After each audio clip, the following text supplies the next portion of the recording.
엘리사 선지자는 엘리야가 시작한 선지자의 사역을 계승한 선지자였습니다. 북이스라엘의 여호람 왕 5년쯤에 엘리사가 사역을 시작해서 대략 한 50년 정도를 선지자로서 사역했던 그런 인물이죠. 이런 엘리야와 또 엘리사가 사역할 당시에는 선지자로 준비하는 학생과 같은 그런 사람들이 많이 있었습니다. 오늘날도 사실은 마찬가지지만 당시에 선지자의 삶을 준비하며 훈련을 받던 이런 자들은 다양한 연령층의 사람이 있었고 다양한 형편의 사람들이 모여 있었습니다. 물론 대부분의 이 선지자의 훈련생, 선지자 훈련생들은 삶이 별로 윤택하지 못했었죠. 그래서 본인뿐만 아니라 가족들도 함께 어려움을 겪으며 하루하루 살아가던 모습이 대부분의 모습이었습니다. 오늘은 그런 선지자의 가족 중 한 가정의 이야기가 등장을 합니다. 자, 먼저 4장 1절을 다시 보실까요? 4장 1절 함께 읽습니다. 시작. 선지자의 제자들의 아내 중에 한 여인이 엘리사에게 부르짖어 이르되 당신의 종 나의 남편이 이미 죽었는데 당신의 종이 여호와를 경외한 줄은 당신이 아시는 바니이다. 이제 빚준 사람이 와서 나의 두 아이를 데려가 그의 종을 삼고자 하나이다 하니. 자, 여기 보면 선지자의 삶을 준비하던 한 사람이 안타깝게도 가족들을 남겨두고 죽는 일이 벌어졌습니다. 이 한 제자가 불의의 사고로 예를 들어 죽은 것인지 아니면 어떤 병이 있어서 죽은 것인지 어떻게 죽게 된 것인지는 알 수 없습니다. 다만 오늘 본문을 통해서 한 가지 확인되는 것은 뭐냐면 이 사람이 가족들에게 빚을 남겨두고 죽었다라고 하는 상황은 분명하죠. 그래서 과부가 된 이 제자의 여인이 아내가 이 빚을 갚아야 되는 처지에 놓이게 되자 이 절망스러운 상황을 안고 누구를 찾아온 것이냐면 엘리사를 찾아온 겁니다. 그래서 자신의 상황을 마치 하소연하듯이 풀어내면서 어떻게 보면 도움을 청하고 있는 그런 상황과 마찬가지죠. 자, 1절 중반 이후에 보니까 이 여인이 이렇게 말합니다. 이제 빚준 사람이 와서 나의 두 아이를 데려가 그의 종을 삼고자 하나이다. 이 여인의 입장에서는 너무나 절박하고 참으로 안타까운 상황입니다. 그래서 엘리사를 찾아와서 탄원하듯이 지금 자신의 상황을 이야기하고 있는 거죠. 그런데 이 여인이 탄원하는 이 내용을 딱 우리가 듣자마자 마음속에 이제 무슨 생각이 드냐면 빚쟁이들이 참 너무하다는 생각이 들죠. 어떻게 빚이 있다고 해서 그 여인의 그 아들 자녀를 데려가서 종으로 부리려고 하는 거예요. 이건 참 너무한 처사다. 이렇게 여겨지게 돼요. 그러나 그렇게 상황만 지금의 우리의 이해로 바라보면 너무한 상황으로 그려지지만 당시 모세법에 근거하면 이것은 사실은 너무한 것이 아니고 당연한 과정이었어요. 왜냐하면 고대 이스라엘 사회에서는요, 보통 돈을 빌리고 빌려줄 때 그 개인의 신용을 가지고 빌려주는 것이었거든요. 그래서 가난한 자가 이제 돈을 빌릴 때는요, 대부분 무엇을 담보로 해서 빌리게 되냐면 자신의 몸을 담보로 해서 빌리게 돼요. 그랬던 사회였어요. 그런데 이 빚을 갚기로 한 기한 내에 갚지 못하게 되면 그 돈에 해당하는 노동력을 제공해야 돼요. 그래서 보편적으로 돈을 빌린 사람이 돈을 빌려준 자의 집에서 한동안 종살이를 하는 것이 당연했던 사회였습니다. 근데 그 돈을 빌린 자가 자신이 직접 종살이를 하기 어려운 상황일 때는 자녀들을 대신 종살이를 하도록 하는 것도 당시의 모세 율법 안에 있었던 내용이에요. 그렇기 때문에 지금 그 빚을 주었던 사람이 과부의 두 아들을 데려다가 종으로 삼으려 했던 것은 모세 율법에도 명시되어 있는 사실은 합법적인 행위였어요. 하지만 여기서 모세 율법은 영원히 종살이를 하는 것이 아니라 최대한 6년까지밖에 이 빚에 의해서 종살이하는 것은 6년까지밖에 할 수 없게 되어 있었습니다. 그러면 왜 모세율법에 이런 계명이 있게 된 것인가? 조금 살펴보고 넘어갈 필요가 있는데, 여러분 신명기로 한번 가보시죠. 구약성경 신명기 15장. 신명기 15장 12절부터 18절까지를 한번 같이 보겠습니다. 구약성경 신명기 15장 12절부터 18절까지. 제 성경책으로는 구약성경 286쪽입니다. 신명기 15장 12절부터 18절까지 찾으신 분들은 함께 읽겠습니다. 시작. 네 동족 히브리 남자나 히브리 여자가 네게 팔렸다 하자. 만일 6해 동안 너를 섬겼거든 7째 해에 너는 그를 놓아 자유롭게 할 것이요 그를 놓아 자유하게 할 때에는 빈손으로 가게 하지 말고 네 양 무리 중에서와 타작 마당에서와 포도주 틀에서 그에게 후히 줄지니 곧 네 하나님 여호와께서 네게 복을 주신 대로 그에게 줄지니라. 너는 애굽 땅에서 종되었던 것과 네 하나님 여호와께서 너를 속량하셨음을 기억하라. 그것으로 말미암아 내가 오늘 이같이 네게 명령하노라.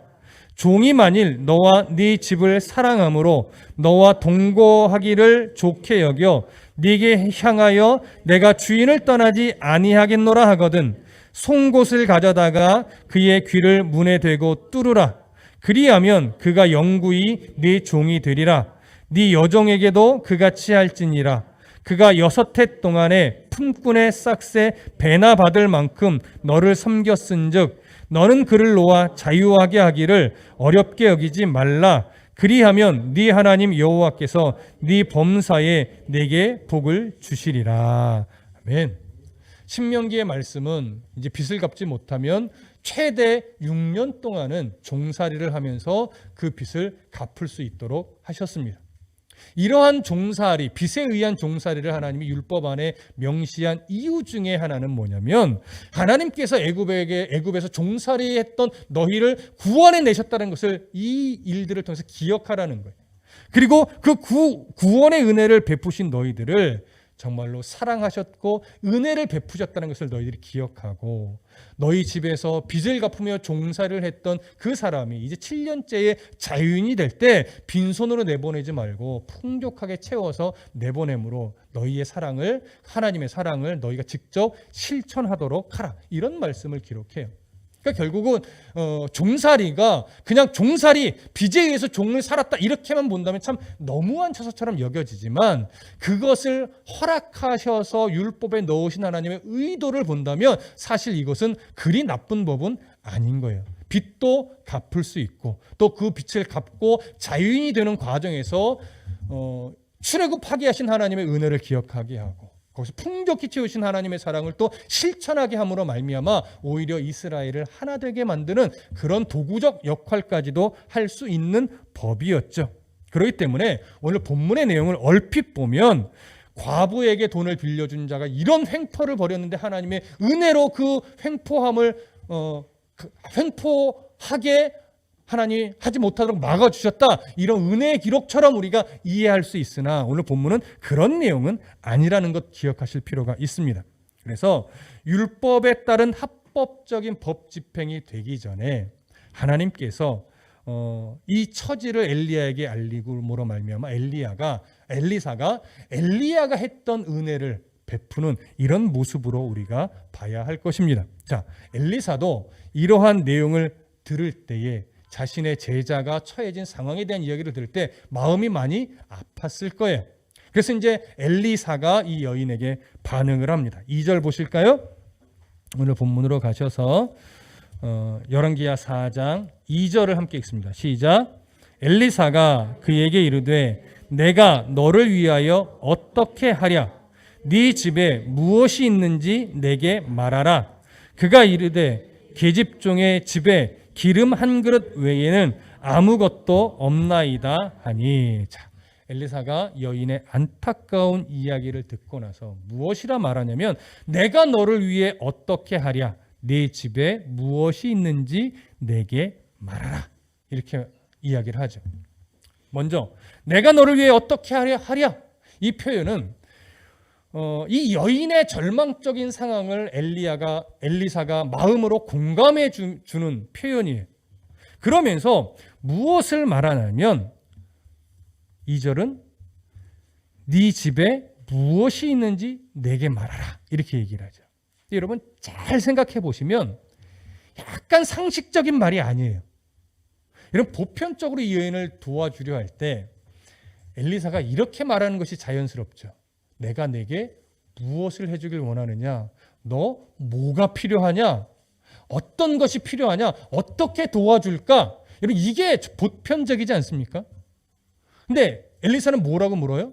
네 집에 뭐가 있냐? 여러분 뭐가 있겠습니까? 뻔하죠 지금. 가진 게 아무것도 없으니까 온 것인데 뭐가 필요하냐 이렇게 뭘 도와줄까 이렇게 묻지 않고 네 집에 뭐가 있냐 이렇게 물어요. 여러분 만일 엘리사가 이 여인에게 뭐가 필요하냐 뭘 도와줄까 이렇게 물었다면 이 여인이 뭐라고 대답할까요? 이것도 필요하고요 저것도 필요하고요 이것도 없고요 이런 게 더 있었으면 좋겠고요 자기의 필요한 내용을 다 이야기했을 거예요. 자기의 필요를 다 이야기한다는 얘기는 그의 시선에 누가 보이지 않게 될까요? 하나님이 보이지 않게 돼요. 내 필요에만 시선이 가게 된단 말이에요. 여러분 무슨 느낌인지 이해되세요? 엘리사는 이 여인에게 분명히 하나님의 은혜로 무엇인가를 풍족하게 채워주도록 기도하며 하나님의 섭리를 구할 텐데 그가 자신의 필요에 갇혀서 하나님의 은혜를 바라보지 못하게 되기를 원하지 않았던 거예요. 이거 잘 분별하셔야 돼요. 우리도 이런 오류에 갇힐 때가 많아요. 하나님을 사랑하고 하나님께 늘 기도하고 늘 예배하면서 정말 주의 은혜로 살기를 갈망하지만 내 부족한 거, 내 필요 이거에 사로잡히기 시작하면요 하나님의 은혜를 오히려 내 필요를 채워주는 도구로 하나님의 은혜를 자꾸 우리가 변질시킬 수 있는 위험은 언제든지 있어요. 이게 엘리사가 묻는 거예요. 네가 갖고 있는 것이 무엇이냐? 그때 이 여인이 말합니다. 계집종의 집에 기름 한 그릇 외에는 아무것도 없습니다. 정말 아무것도 없는 거예요. 자녀들이 종으로 팔려가지 않도록 할 만한 물질적인 가치로 잴 수 있는 것이 아무것도 없다는 얘기예요. 정말 가난했다는 거죠. 유일하게 뭐만 있어요? 기름 한 그릇만 있어요. 이 기름은 아마도 올리브 기름일 건데 당시의 올리브 기름은요 기본적으로 음식을 만들 때 사용해요. 그리고 약으로도 또 사용을 해요. 그 다음에 몸을 씻은 후에 바르는 일종의 향품으로도 사용을 해요. 아주 다양하게 일상적으로 많이 사용하는 건데 이것이 한 그릇밖에 없다는 얘기는 정말 조금밖에 없다는 얘기예요. 자, 이 기름 한 그릇밖에 없습니다. 이 얘기를 듣자 엘리사가 이제 또 이야기를 하는데 이제 3절부터 7절까지 보겠습니다. 3절부터 7절까지 시작. 이르되 너는 밖에 나가서 모든 이웃에게 그릇을 빌리라. 빈 그릇을 빌리되 조금 빌리지 말고 너는 네 두 아들과 함께 들어가서 문을 닫고 그 모든 그릇에 기름을 부어서 차는 대로 옮겨 놓으라 하니라. 여인이 물러가서 그의 두 아들과 함께 문을 닫은 후에 그들은 그릇을 그에게로 가져오고 그는 부었더니 그릇에 다 찬지라. 여인이 아들에게 이르되 또 그릇을 내게로 가져오라 하니 아들이 이르되 다른 그릇이 없나이다 하니 기름이 곧 그쳤더라. 그 여인이 하나님의 사람에게 나아가서 말하니 그가 이르되 너는 가서 기름을 팔아 빚을 갚고 남은 것으로 너와 네 두 아들이 생활하라 하였더라. 자, 엘리사가 이 여인의 말을 듣고 나서 이야기하죠. 이웃에게 가서 그릇을 좀 빌려와라. 빌리는데 조금 빌리지 말고 네가 빌릴 수 있는 한 최대한 많이 빌려라 이 얘기를 해요. 이 많이 빌려오라는 이 내용에서 우리는 무엇인가 기대를 하게 되죠. 하나님의 은혜가 풍성하게 부어지려나 보다라는 기대를 가지게 됩니다. 하나님의 무한하신 은혜가 이 가정에 부어지기 전에 어떻게 보면 하나님은 하나님께서 부어주실 풍성한 은혜를 신뢰함으로 엘리사의 말대로 순종하는지 아마도 보고 싶으셨던 것으로 여겨져요. 그래서 이 여인이 엘리사의 말을 듣고 나서 도대체 그걸 왜 가지고 오라고 합니까? 이렇게 반응하지 않고 그대로 순종하죠. 여인의 믿음이 이 한 부분에서는 좀 시험을 하나님이 하고 계신다라고도 여길 수 있는 내용입니다. 자, 엘리사의 말을 들은 이 여인은요, 엘리사가 말한 그대로 이웃집을 찾아가서 최대한 많이 그릇을 빌려 왔습니다. 그런 후에 엘리사는요, 여인에게 이렇게 말해요. 아들들을 방으로 데리고 들어가서 문을 닫고 이제 그 다음에 그 그릇에 기름을 부어라. 그러니까 이 붓는 기름은 뭐예요? 집에 가지고 있던 한 그릇의 조그만 양의 기름이에요. 그것을 빌려온 그릇들에게 부으라는 얘기예요. 여러분, 사실 황당한 이야기죠. 내게 갖고 있는 거 조금밖에 없는데 그릇은 많이 빌려놓고 이 한 그릇으로 계속 부으면 뭐 어차피 똑같은 건데 도대체 왜 그릇을 많이 빌려오라고 했는가? 뭐예요? 왜 이렇게 하라는 거예요? 반문할 수도 있었을 거예요. 하지만 이 여인은 그렇게 하지는 않았어요. 자, 그러면 한 가지 점검하고 넘어가십시다. 엘리사가 보면 이렇게 말해요. 문을 닫고 기름을 부어라. 이런 굳이 왜 문을 닫으라고 한 걸까요? 여기는 좀 중요한 의미가 한 가지 있습니다. 여러분, 이 여인의 가정에 부어주시는 하나님의 은혜는 엘리사가 베푸는 겁니까? 하나님이 베푸는 겁니까? 하나님이 베푸는 거예요. 엘리사의 입을 통해 전달은 했지만 엘리사가 부어주는 은혜가 아니라 하나님이 부어주는 은혜예요. 그렇기 때문에 엘리사가 그 방에 함께 들어가지 않았어요. 하나님의 명을 따라 이 여인은 그릇을 많이 빌려왔고 집 안으로 가져갔고 이제 문을 닫을 때 엘리사는 밖에 있는 거예요. 그 안에 여인과 두 아들이 집 안에 있는 기름 그릇 하나를 가지고 빌려온 그릇에 계속 붓는 일을 행하게 되는 거죠. 따라서 이 가정에 지금 부어지는 이 놀라운 은혜가 오직 하나님께서 주시는 것이라는 것을 선명하게 보여주려는 의도가 하나 있는 것이고, 하나님의 은혜가 부어지는 그 순간에 이 여인과 자녀들이 다른 것에 신경 쓰지 않고 하나님의 은혜에만 집중하게 하기 위한 의도가 있는 거예요. 이렇게 여인과 두 아들은 하나님이 우리를 먹이시는구나, 하나님이 우리의 가정을 지키시는구나, 이런 은혜를 지금 이 상황을 통해서 충분하게 깊이 경험할 수 있었을 거예요. 하나님이 이런 의도를 가지고 네 집에 무엇이 있느냐 물었고 기름 한 그릇이 있다라고 할 때 많은 그릇을 빌려오라고 한 다음에 그 집안에 문을 닫고 들어가서 너희들끼리 그 남은 그릇에 기름을 부으라, 이렇게 말한 것이죠. 자, 놀라운 것은 그 한 그릇에 얼마 있지 않은 기름이 다른 그릇들을 모두 채울 때까지 기름이 뭐했어요? 떨어지지 않았어요. 그리고 나서 마지막 그릇에 기름이 채워질 때까지 그 그릇 하나에서 기름이 계속 흘러나오는데 마지막 그릇이 채워지자 기름이 딱 떨어진 거죠. 하나님의 은혜가 풍성하고도 정확하게 베풀어졌습니다. 그렇게 기름이 다 채워지자 얼마만큼의 양이었는지는 모르지만 놀랍게 풍성하게 기름이 다 채워지자 이 여인은 엘리사에게 찾아가서 기름이 다 채워졌습니다. 이제 이 기름을 제가 어떻게 할까요? 라고 묻죠. 이 여인이 왜 엘리사에게 찾아가서 다 채워졌습니다, 이 기름을 어떻게 할까요? 물은 걸까요? 이 여인은 아는 거예요. 이 기름을 누가 주신 것이다? 하나님이 주신 것이라는 사실을 선명하게 알았고, 그렇기 때문에 이 기름을 내 뜻대로 쓰면 안 된다는 것을 알았던 거예요. 그래서 올바르게 주신 것을 사용하기 위해 엘리사에게 물었고, 엘리사는 하나님의 마음으로 이야기합니다. 이 기름을 가지고 나가서 팔아라. 팔아서 빚을 갚고 그 다음에 나머지로 너희 가족이 삶을 살아라. 따라서 우리는 이 여인의 아들들이 종으로 팔리지 않았음을 알 수 있지요.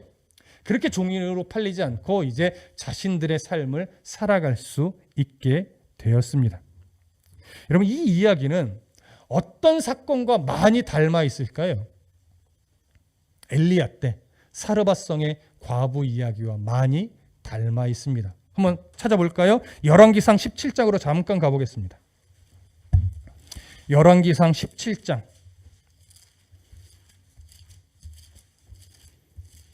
열왕기상 17장 7절부터 열왕 17장 8절부터 보시죠. 8절부터 많이 읽지는 않고요. 16절까지만 읽어볼게요. 열왕기상 17장 8절부터 17절까지만 자 함께 찾으신 분들 읽어보겠습니다. 시작. 여호와의 말씀이 엘리야에게 임하여 이르시되 너는 일어나 시돈에 속한 사르밧으로 가서 거기 머물라. 내가 그곳 과부에게 명령하여 네게 음식을 주게 하였느니라. 그가 일어나 사르밧으로 가서 성문에 이를 때에 한 과부가 그곳에서 나뭇가지를 줍는지라. 이에 불러 이르되 청하건대 그릇에 물을 조금 가져다가 내게 마시게 하라. 그가 가지러 갈 때에 엘리야가 그를 불러 이르되 청하건대 네 손에 떡 한 조각을 내게로 가져오라. 그가 이르되 당신의 하나님 여호와께서 살아계심을 두고 맹세하노니 나는 떡이 없고 다만 통에 가루 한 움큼과 병에 기름 조금뿐이라. 내가 나뭇가지 둘을 주워다가 나와 내 아들을 위하여 음식을 만들어 먹고 그 후에는 죽으리라.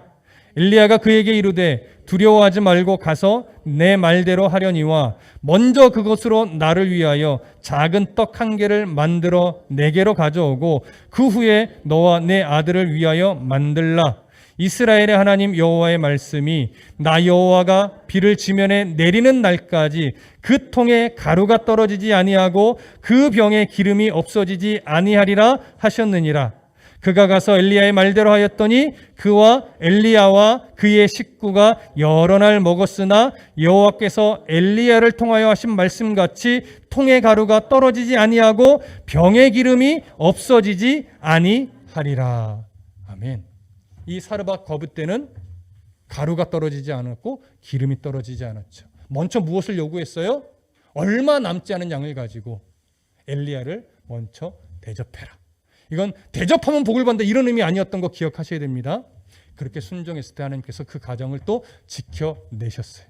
그러면 오늘 이 말씀과 또 엘리사 때 있었던 이 선지자의 죽은 선지자의 아내의 가정에 일어난 일은 많이 닮아 있습니다. 그렇다면 오늘 성경이 이 선지자의 아내에 대한 이 사건을 기록한 이유가 뭘까요? 힘들 때 어려울 때 하나님께 나아가면 하나님이 복을 주신다? 이것이 초점일까요? 그것이 틀리지는 않죠. 어려움이 있을 때, 삶이 힘겨울 때 주님 앞에 나아가 간구하면 주님이 지키시고 보호하신다라고는 의미가 왜 없겠습니까? 당연히 있지요. 하지만 본문에서 강조하고 중요한 초점으로 제시하는 것은 사실은 어려움에 처할 때 주님께 나아가면 도우신다는 아니에요. 중요한 초점은 시선은 거기에 있는 것이 아니라 엘리야에게 임했던 하나님의 그 역사함이 동일하게 엘리사에게도 지금 똑같이 임하여 흘러가고 있다라고 하는 것을 우선적으로 보여주는 것이고 그 하나님의 역사가 흘러갈 때는 언제나 풍성하게 흘러가는데 어떻게 흘러가는가에 대한 그 중심 원리 하나를 보여줘요. 여러분, 하나님의 은혜가 흘러갈 때 우리에게 예를 들어 돈이 한 푼도 없는데 어느 날 갑자기 누군가가 와가지고 막 수십억을 주면서 그래 이 돈으로 너 좋은 일을 많이 해라 이런 식으로 하나님의 은혜가 흘러가게 하는 경우는 흔한 일이 아니에요. 보편적으로 하나님이 성도의 삶을 통해 은혜를 흘려보낼 때요 무엇인가 특별한 것을 주어서 흘러가게 하는 것이 아니라 부족하고 연약하지만 내게 있는 것을 주의 은혜로 하나님께서 삼고 풍성하게 하나님이 허락하셔서 그것을 흘려 보내게 하셔요. 여러분, 풍성하게 한다는 것이 꼭 차고 넘치게 준다는 이런 의미로만 보지 마십시오. 어떤 이들이 이렇더라고요. 누군가를 도울 때, 섬길 때 꼭 있어서 섬기는 것 아니라고. 없는 중에도 섬기더라고. 그런데 어떤 은혜가 크냐? 없는 중에도 기쁨으로 풍성하게 섬기는 그 사람의 섬김이 너무나 소중하고 귀하다는 이야기를 해요. 여러분, 사랑과 은혜는 이렇게 흘러가는 거예요. 무엇인가 많이 가지고 있기 때문에 특별하고 뭔가 대단한 것이 있어서 흘러가는 것이 아니라 내 안에 있는 그 별거 아닌 것 같은 작은 것. 근데 그것을 나만을 위해서 쓰는 것이 아니라 주의 은혜를 받고 나서 보니까 주시는 것이 너무 감사해서 부족하고 연약하지만 내 안에 있는 것을 나누고, 내 안에 있는 사랑을 나누고, 내 안에 있는 시간을 나누고, 내 안에 있는 건강을 나누고, 조금 가진 것이 있으면 그 가진 것을 또 나누어 주고, 이렇게 흘러갈 때에 그 사랑이 뭐 크기나 규모나 액수는 작을지 몰라도 그렇게 전달되는 그리스도의 사랑은 그 무엇과도 비교할 수 없는 풍성한 사랑이 되지요. 이런 하나님의 사랑은 이렇게 흘러가는 겁니다. 우리가 없는 것, 필요한 것, 갖고 싶은 것, 채우고 싶은 것, 이런 것에만 우리의 시선이 자꾸 맞춰지면 신앙은 자꾸 하나님을 도구화 삼는 이런 이상한 신앙으로 흘러가요. 하나님이 우리에게 원하는 것은 하나님 앞에 나와 어려움을 내어놓고 간구하는 것도 하나님이 원하지만, 왜냐하면 자녀니까 우리의 어려움을 누구에게 토로해야 돼요? 당연히 하나님 앞에 토로해요. 우리가 필요한 것 누구에게 구해야 돼요? 하나님께 구하는 것 당연한 거예요. 하지만 그 구함에는 전제가 뭐예요?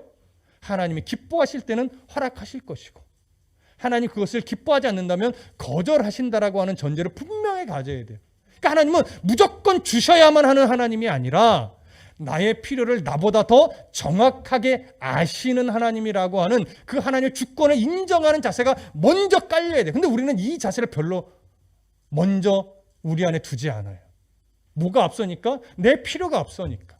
내가 갖고 싶은 것, 이루고 싶은 것, 성공하고 싶은 것, 이게 먼저 앞서다 보니까 하나님 앞에서 하나님의 주권, 나보다 나를 더 잘하시는 그 하나님에 대한 전제를 잘 갖지 않아요. 여러분, 하나님은 우리의 아버지 되신 하나님인데 창조주 하나님이에요. 이건 놀라운 거죠. 그래서 성경에 나보다 나를 더 잘 아신다고도 말하지만 나의 머리털까지도 다 세신다라고도 말해요. 눈동자처럼 우리를 지키시고 보호하신다라는 말씀도 하고 계세요. 그런 하나님이 오늘 우리를 지키실 때요, 우리가 필요한 뭐가 필요한지 알지만 하나님은 잘 안 주시는 경우가 더 많습니다. 그런데 시간이 흘러 뒤돌아보면요, 무슨 고백을 하게 돼요? 넘치게 채워주셨어요. 내 필요보다 더 풍성하게 채우신 하나님을 우리가 인생을 통해서 발견하게 돼요. 이게 청년의 시절 때는 잘 안 보여요. 인생을 더 산 어른들을 이야기 들어보면 하나님이 내가 원하는 대로 잘 안 들어주셔요. 그런데 인생을 살고 뒤돌아보면 놀랍게 그 인생의 포인트마다 어쩜 그렇게 기가 막히게 섭리하고 채워주셨는지, 그 하나님의 은혜가 없었으면 지금까지 내가 살아올 수 없었다라는 고백을 하죠. 저도 개척을 하고 교회를 한 12년 목회를 하다 보니까 저도 지금까지 돌아보면 어떻게 이 세월을 흘러왔지? 뭔가 정리가 잘 안 돼요. 그런데 돌아보면 하나님께서 교회를 늘 책임지셨고 필요한 성도를 보내셨고 말씀으로 채워가셨고 그때마다 하나님께서 또 공급해 주셨다는 사실을 부정할 수가 없어요. 그런 은혜가 있었기에 지금까지 우리가 올 수 있었고, 그런 은혜가 우리의 삶에 가득했었기에 앞으로가 별로 두렵지 않아요. 저는 계속해서 기대가 됩니다. 하나님께서 어떤 말씀을 내게 먼저 또 공급해 주실까? 또 그 말씀이 어떻게 전달이 될까? 그리고 그 말씀을 받은 성도 여러분들이 어떻게 삶의 변화를 이루어내면서 어렵고 힘든 현실을 살아내면서도 늘 소망 중에 살아갈 수 있게 될까? 그런 기대를 갖게 돼요. 그리고 조금 연약해서 힘겨운 성도들도 보잖아요. 영적으로 좀 지쳐있는 성도들도 보잖아요. 그런 성도들 향해서 또 기대를 해요. 하나님이 저렇게 지쳐있는 성도들을 어떻게 회복시켜 가실까? 나는 그들을 회복시킬 능력이 없는데 하나님의 말씀과 그들 안에 심겨진 하나님의 말씀의 씨앗이 그들의 영혼을 어떻게 회복시켜 내실지 그걸 또 기대하는 거예요. 왜냐?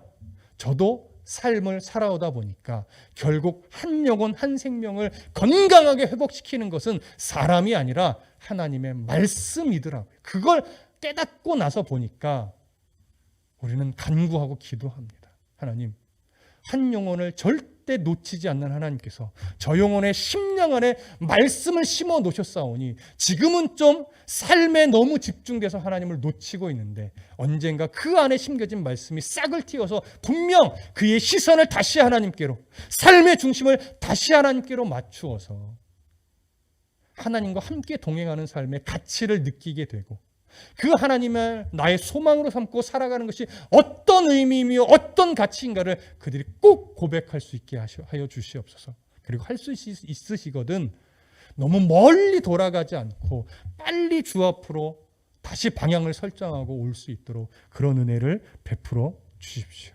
이렇게 기도하게 되는 것이죠. 그렇기 때문에 여러분, 오늘 본문에 기록된 이 여인의 모습을 어려운 현실을 회복할 수 있는 비결의 메시지처럼 오늘 본문을 보지 마시고 하나님께서는 우리의 영혼을 늘 기뻐하시고 우리의 영혼을 늘 살펴보시며 우리의 필요를 다 아시는 하나님이 우리가 하나님과의 관계만 놓치지 않고 있다면 우리의 삶을 끝까지 책임지시는 하나님이시라는 것, 그리고 우리는 연약하기만 한 인생이 아니라 우리 안에 있는 그 무엇인가를 통해서 하나님은 또 많은 이들에게 그 하나님의 사랑을 흘려보낼 수 있도록 이미 은혜를 주신 성도라는 것을 우리가 깊이 새기면서 여러분 꼭 살면서 또 신앙의 삶을 살아내면서 바라보십시오. 나는 뭘 어떻게 흘려보낼 수 있는 성도일까?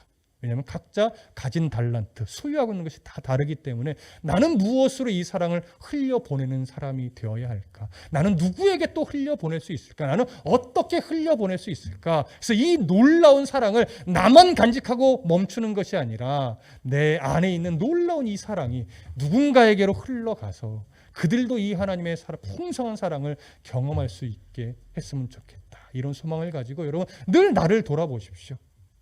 그러면 언젠가 나 하나의 신앙만 지켜내기 급급한 신앙에서 이제 조금씩 그리스도의 사랑을 흘려보낼 수 있는 성도로 성장하게 될 거예요. 여러분, 여러분들의 삶 속에 또 심령 안에 풍성함이 있습니다. 내가 지금 발견하지 못했을 뿐이에요. 내가 얼마든지 흘려보낼 수 있는 풍성함의 그 씨앗들이 있거든요. 그걸 빨리 발견하시고 많이 흘려보낼 수 있는, 여러분들이 가지고 있는 그것으로 하나님의 사랑과 맞물려서 흘려보낼 수 있는 성도의 삶이 되시기를 간절히 소망합니다. 오늘 우리에게 동일하게 묻습니다. 네 집에 너에게 무엇이 있느냐? 그 질문 앞에 이런 믿음의 아름다운 고백들이 일어나기를 소망하고 축복합니다. 기도하겠습니다.